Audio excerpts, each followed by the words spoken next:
कल्पना करो, तुम इस कमरे में खड़े हो, लेकिन कोई तुम्हें देख ही नहीं पा रहा। ना परछाई, ना रिफ्लेक्शन। क्या ये मुमकिन है? आज हम जानेंगे लॉ ऑफ रिफ्लेक्शन से और एक मूवी के जरिए कि गायब कैसे हुआ जा सकता है। सबसे पहले एक सिंपल सच समझो। जब भी रोशनी लाइट किसी चीज से टकराती है, वो रिफ्लेक्ट होती है। और फिजिक्स का नियम कहता है angle of incidence is equal to angle of reflection.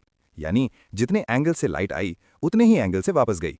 हम किसी चीज को तभी देखते हैं जब उस चीज से टकराई लाइट हमारी आंखों तक लौटती है।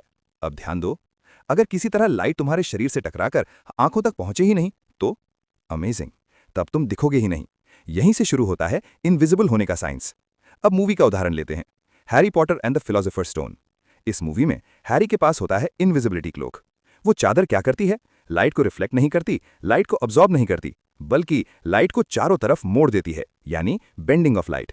यानी लाइट हैरी से टकराती ही नहीं, सीधे पीछे की चीजों पर चली जाती है। देखने वाले को लगता है कि सामने कुछ है ही नहीं।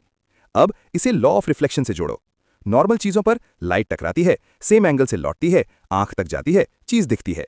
इनविजिबिलिटी में लाइट का एंगल ही बदल दिया जाता है। रिफ्लेक्शन आंखों तक पहुंचता ही नहीं, दिमाग को कोई सिग्नल नहीं, इंसान गायब। आज साइंटिस्ट्स मेटा मटेरियल्स बना रहे हैं जो लाइट को ऐसे मोड़ सकते हैं जैसे पानी पत्थर के चारों ओर बहता है। पूरी तरह इंसान गायब नहीं हुआ है, लेकिन छोटे ऑब्जेक्ट्स स्पेसिफिक एंगल्स पर इनविजिबल किए जा चुके हैं। तो याद रखो, हम गायब नहीं होते, बस लाइट को हमारी आंखों तक आने नहीं दिया जाता। और यही है law of reflection plus light bending का जादू। पसंद आया तो चलिए जल्द से जुड़िए हमारे परिवार में, सब्सक्राइब, लाइक, शेयर करके।